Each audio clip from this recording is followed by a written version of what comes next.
Person maths. हम पढ़ रहे हैं क्लास 9 का एक बहुत important chapter from the geometry point of view, that is triangles. अब इसके आज हम पार्ट नंबर 9 के बारे में बात करेंगे। इस पार्ट में आज हम एक बहुत इंपॉर्टेंट टॉपिक डिस्कस करने जा रहे हैं, that is inequalities in a triangle. तो आज की वीडियो में मैं आपको बताऊंगी इनइक्वालिटीज होती क्या है, क्या क्या इनइक्वालिटीज हम देख सकते हैं एक ट्रायंगल के अंदर। तो ये सब डिस्कस करने जा रही हूँ, फिर मैं उसके ऊपर क्वेश्चंस बताऊंगी आपको किस तरह के आते हैं और उनको कैसे हमें सॉल्व करना है। तो आज की वीडियो इस टॉपिक को समझने के लिए इम्पोर्टेंट है, इसलिए इस वीडियो को आप लास्ट तक जरूर देखें। आइए वीडियो शुरू करते हैं। तो सबसे पहले हम एक रिव्यू करने जा रहे हैं ये इनइक्वालिटीज का। यहाँ पर मैंने 4 स्टेटमेंट्स लिखी हैं। अब ये 4 स्टेटमेंट्स को जब हम डायग्रामेटिकली समझेंगे तो ये ज्यादा हमें क्लियर हो जाएंगी। अब सबसे पहले फर्स्ट पॉइंट में मैंने लिखा है angle opposite to longer side is larger. इसका मतलब ये है कि अगर एक ट्रायंगल में एक लार्जर साइड गिवन है, अब जैसे फॉर एग्जांपल इस ट्रायंगल में गिवन है कि AC जो है वो सबसे बड़ी साइड है। अगर AC सबसे बड़ी साइड है तो उसकी ऑपोजिट एंगल कौन सा होगा? एंगल B, ये तो हमें पता है। अब AC अगर सबसे बड़ी साइड है तो उसके ऑपोजिट जो एंगल होगा वो भी क्या होगा?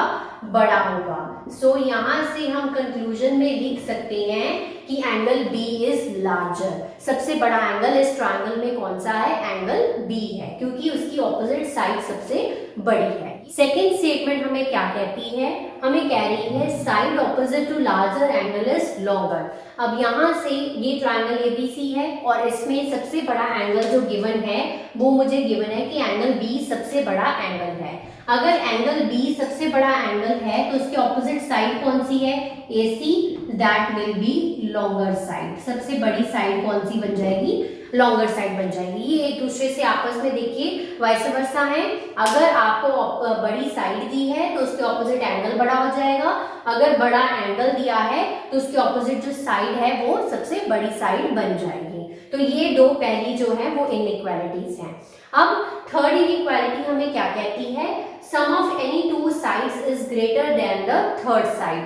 अब यहाँ से sum of any two sides यानी कि अगर मैं ये ट्रायंगल मान लेती हूँ, ट्रायंगल ABC है, तो किसी भी दो साइड्स का सम हमेशा बड़ा होगा तीसरी साइड से, ये कहना चाह रहे हैं। तो हम यहाँ से लिख सकते हैं कि AB plus BC is greater then CA every time. किसी भी दो साइड्स का सम तीसरी साइड से हमेशा क्या होगा? बड़ा होगा। तो ये होगी थर्ड स्टेटमेंट हमारी। फोर्थ क्या कह रही है? डिफरेंस। डिफरेंस का मतलब होता है minus of any two sides of a triangle is less than the third side. Difference of any two sides, let us take an example कि अगर ABC है तो किसी भी दो साइड्स का difference AB minus BC should be less than the third side. तो ये हमारी जो है ये 4 इनइक्वालिटीज है जिनके बेसिस पे अब हम क्वेश्चंस करेंगे तो हमें ज्यादा क्लियर हो जाएगी कि ये क्यों है और इनको कैसे हमें यूज करना है।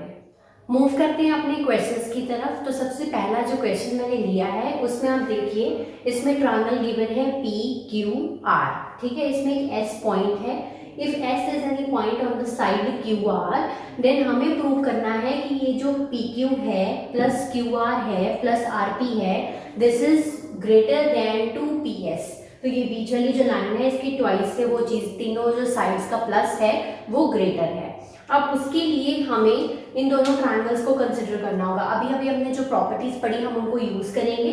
अब सबसे पहले मैं ट्रायंगल लेने जा रही हूँ इन ट्रायंगल PQS। अभी थोड़ी देर पहले मैंने आपको थर्ड जो प्रॉपर्टी बताई है वो क्या कहती है?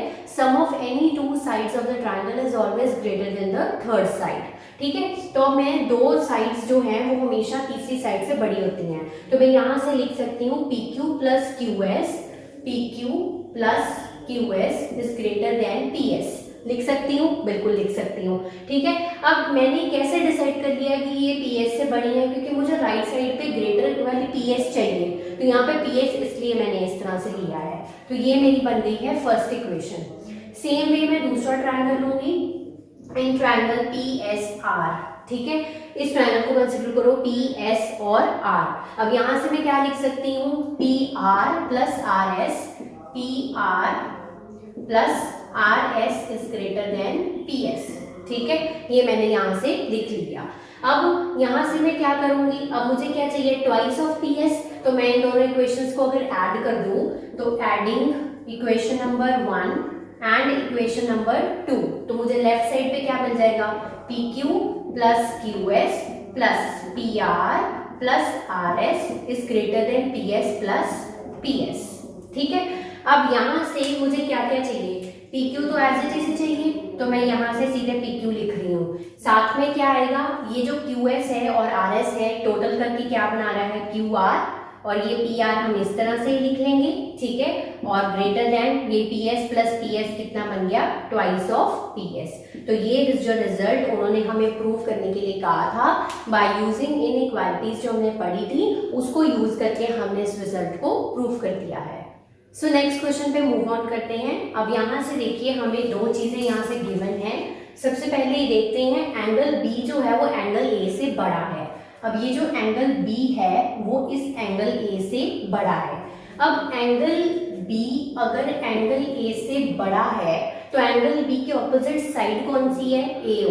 तो एओ साइड जो है वो एंगल ए के ऑपोजिट साइड कौन सी है, ओबी। यहाँ आप बीओ भी लिख सकते हैं, वो आपकी विश है। तो यानी कि एओ साइड जो है वो बीओ साइड से बड़ी है। हमने ये कंक्लूजन निकाला है। और कौन सी इनइक्वालिटी को यूज किया, हमारी फर्स्ट इनइक्वालिटी को यूज किया है, सेकंड इनइक्वालिटी को। अगर एंगल ग्रेटर है तो उसकी ऑपोजिट साइड जो होगी वो भी क्या होगी, ग्रेटर होगी। ठीक है, अब यहाँ से मैंने ये कंक्लूजन निकाल लिया कि एओ जो है वो साइड बीओ से बड़ी है।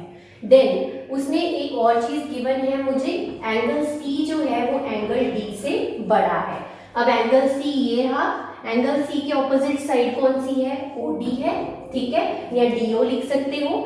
और एंगल डी के ऑपोजिट साइड कौन सी है, ओसी है। यानी कि ओडी जो साइड है वो ओसी साइड से बड़ी है। तो ये अगर मैं इसको फर्स्ट इक्वेशन मार्क कर लूँ और इसको सेकेंड मार्क कर लूँ, तो इनको अगर मैं ऐड करूँ तो आप बताइए क्या बनेगा, एओ प्लस ओडी या डीओ, आपकी मर्जी, जैसे मर्जी लिख सकते हैं, बीओ प्लस ओसी। ठीक है, अब आप देखिए एओ प्लस ओडी क्या बन रहा है, एडी बन रहा है, greater than B O plus O C, ये क्या बनेगा मेरे पास, बीसी बनेगा। ठीक है, तो ये हमने जो प्रूव करना था वो हमारा निकल चुका है। बट आपको यहाँ पर रीजन साथ में मेंशन करने हैं कि हमने ऐसा क्यों लिया। ऐसा इसलिए लिया क्योंकि side opposite to greater angle is greater.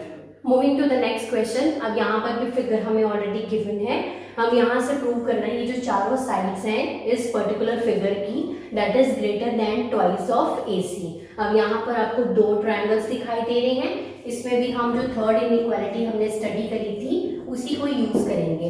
अब सबसे पहले मैंने ट्रायंगल लिया है ABC ट्रायंगल को, और हमें पता है sum of any two sides of triangle is always greater than the third side. तो मैं यहाँ से लिख सकती हूँ AB plus BC is greater than AC। अब यहाँ से AC को मैंने इस साइड इसलिए लिया है क्योंकि यहाँ पर मुझे प्रूफ के अकॉर्डिंग भी चलना है। तो AB plus BC is greater than AC, ये मेरी बन गई है फर्स्ट इक्वेशन। ठीक है, the same way for the another triangle I can write. अब क्या लिखूंगी, ADC ट्रायंगल है मेरे पास। ठीक है, इसके लिए मैं क्या लिख सकती हूँ, AD प्लस DC। तो AD plus DC is greater than AC। The same way second equation बन गई। अब क्या करूंगी, दोनों को ऐड कर सकती हूँ। तो adding equation number 1 and equation number 2, तो यहाँ से मुझे क्या मिल जाएगा, AB plus BC plus AD plus DC, ये चीज बन जाएगी greater than AC plus AC, that is twice of AC। ये बहुत ही सिंपल वे से हम इसको प्रूव कर सकते हैं। So moving to the last question of this video. अब यहाँ पर देखिए इन ट्रायंगल ABC अगर AB ग्रेटर साइड है, मैंने इसको अंडरलाइन किया है, ये मेन इंपॉर्टेंट बात है इस क्वेश्चन की कि AB सबसे बड़ी साइड दे रखी है इन्होंने, और हमें प्रूव करना है जो एंगल C है वो सबसे ग्रेटर देन है 60 डिग्री के। ठीक है, अब यहाँ से अगर AB ग्रेटर साइड है तो मैं यहाँ से लिख सकती हूँ कि AB अगर ग्रेटर साइड है तो वो BC से भी बड़ी होगी और वो AC से भी बड़ी होगी। ये तो हमें अंडरस्टूड है। अगर AB AC से बड़ा है और AB जो है वो BC से भी बड़ा है, ये इस लाइन का मतलब है AB इज ग्रेटर साइड, दोनों साइड से बड़ा है। अब यहाँ से मैं इक्वालिटी यूज करूंगी फर्स्ट वाली। अब उसने अगर हमें दिया हो कोई ग्रेटर साइड है तो उसके ऑपोजिट जो एंगल है वो भी ग्रेटर हो जाता है। अब यहाँ से ए बी के ऑपोजिट एंगल चेक करिए, ये ए बी साइड है, इसके ऑपोजिट एंगल कौन सा है, एंगल सी है, ठीक है, इज ग्रेटर देन ए सी के ऑपोजिट एंगल कौन सा है, ये ए सी है, इसके ऑपोजिट एंगल है एंगल बी। यहाँ से कंक्लूजन निकला कि एंगल सी जो है वो एंगल बी से बड़ा है। सिमिलरली सेकंड से लिखेंगे, ए बी क्या है, एंगल सी है, और बी सी के ऑपोजिट एंगल कौन सा है, एंगल ए। यानी कि यहाँ से मैंने कंक्लूजन निकाल लिया कि एंगल सी एंगल बी से भी बड़ा है और एंगल सी एंगल ए से भी बड़ा है, ठीक है। तो फर्स्ट इनइक्वालिटी को यूज किया है, angle opposite to greater side is greater, ठीक है। अब यहाँ से इसको मान लेती हूँ फर्स्ट इक्वेशन, इसको मान लेती हूँ सेकेंड इक्वेशन। अब मुझे यहाँ से प्रूव करना है एंगल सी जो बड़ा है वो 60 डिग्री के बड़ा है 60 डिग्री से। तो मैं यहाँ पर पहले इन दोनों इक्वेशंस को ऐड कर रही हूँ, adding equation number 1 and equation number 2। तो मुझे यहाँ से क्या मिलेगा, twice of angle C is greater than angle A plus angle B, ठीक है।